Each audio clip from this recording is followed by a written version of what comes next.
speed to the city streets. We began to feel the fire.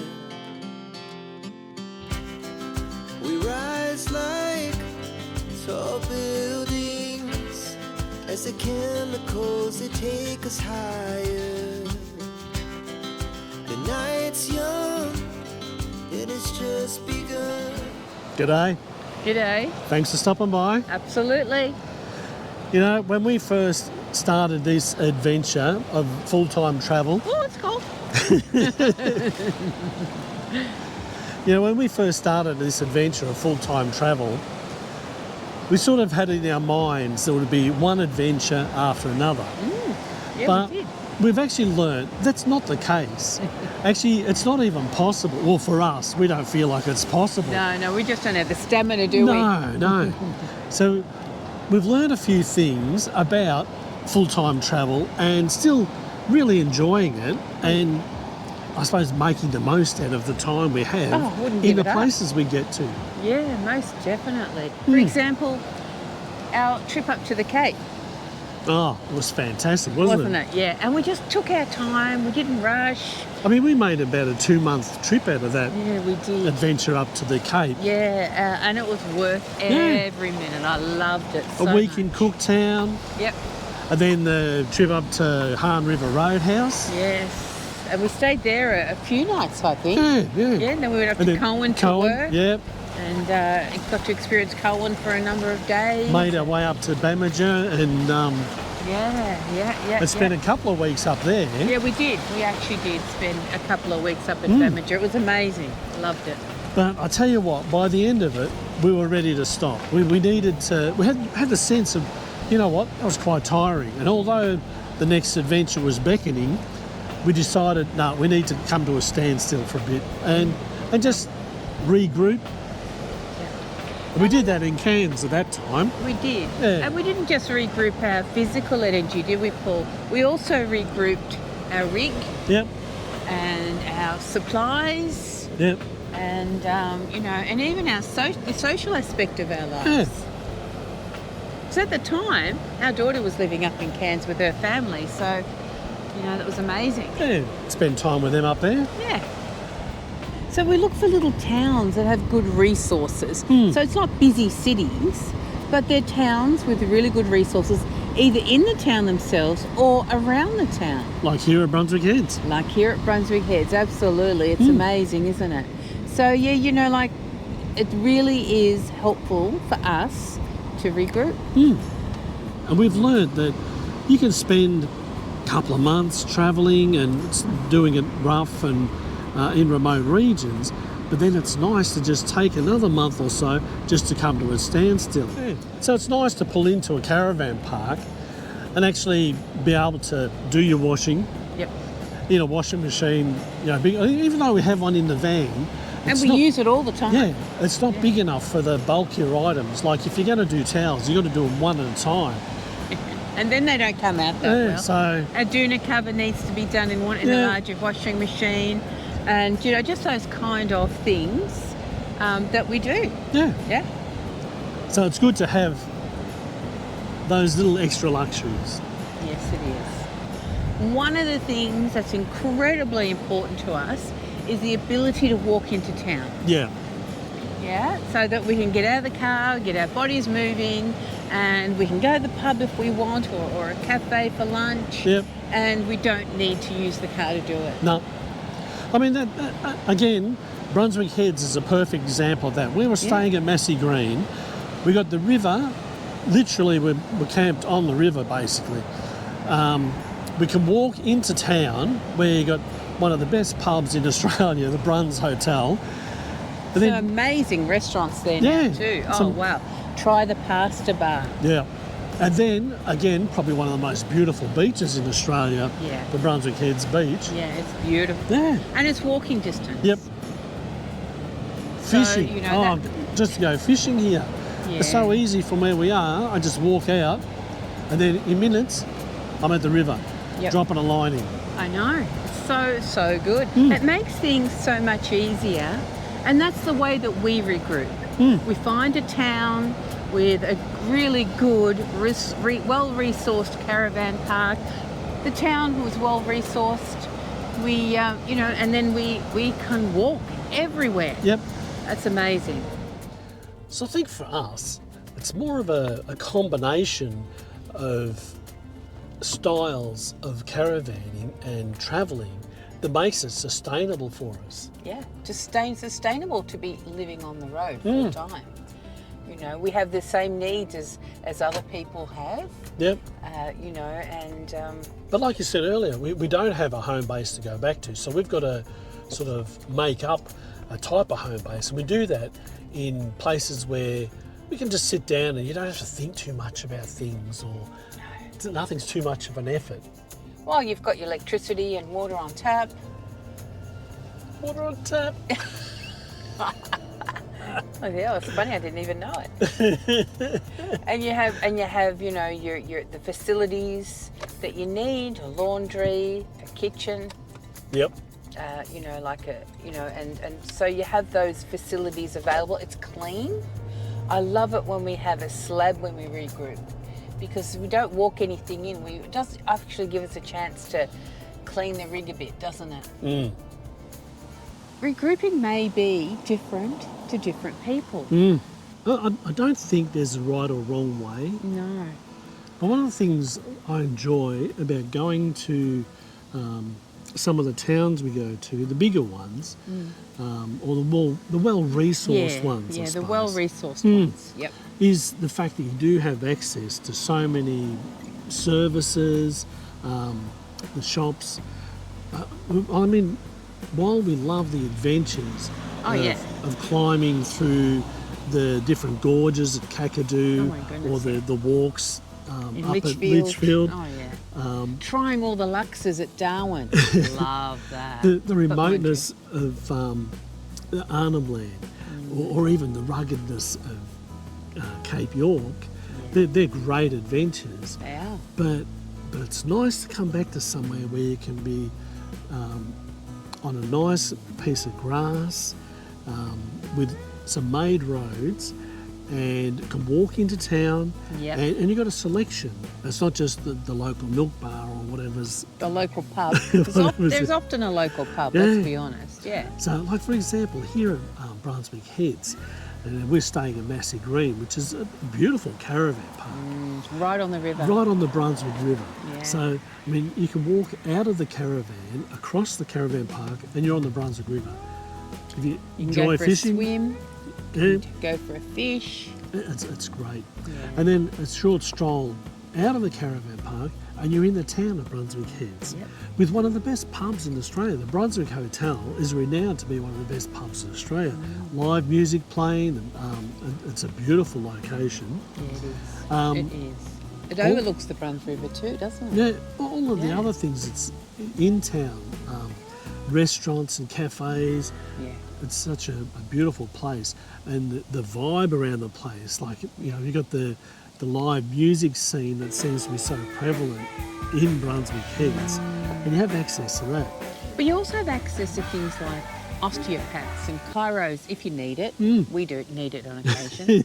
You have access to, to hairdressers and beauty places if you need your waxing done.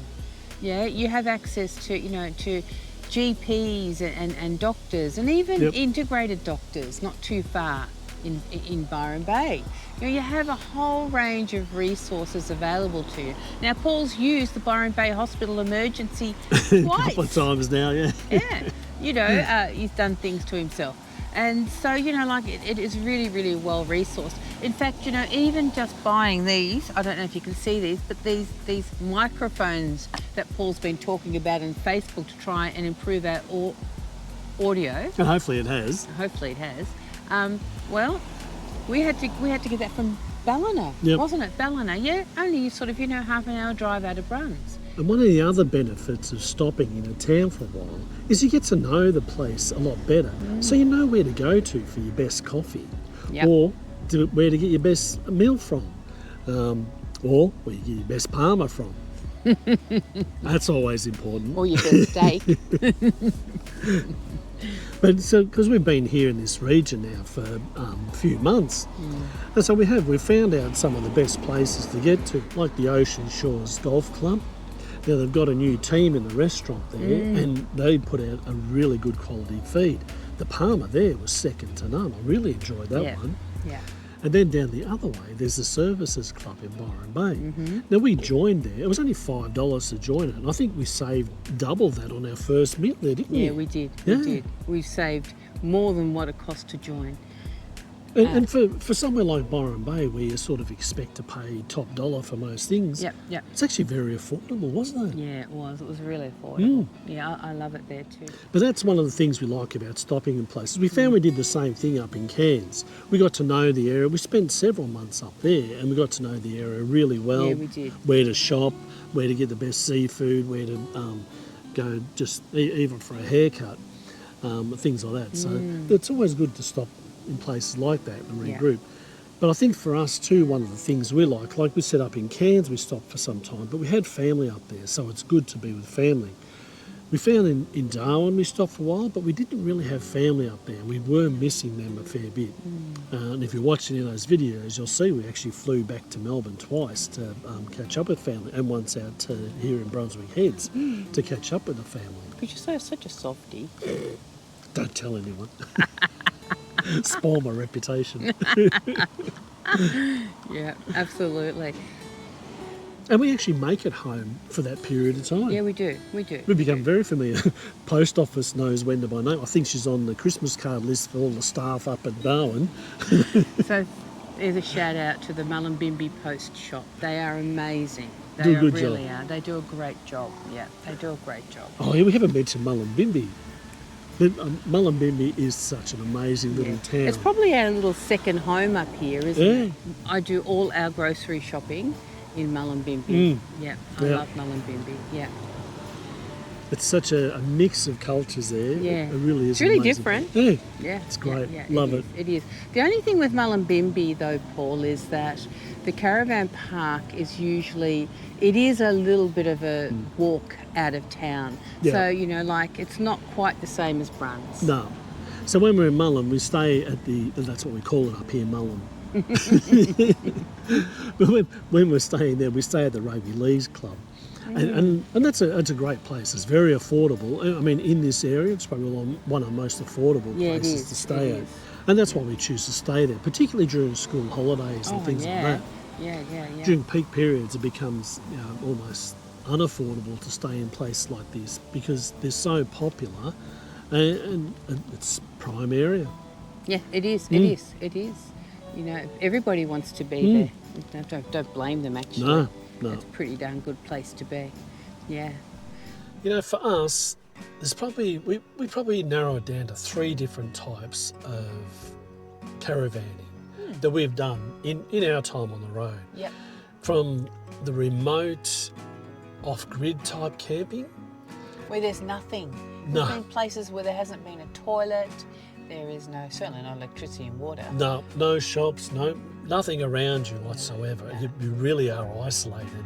You know, a really good example of that for me, Paul, is the Central Arnhem Road. Oh, yeah. You know, yeah. there was nothing out there. You've got to be fully self-contained. Yep, self-sufficient and be prepared for the worst. Like if something comes up, then you're really stranded in so many ways. Like a puncher. Or 2.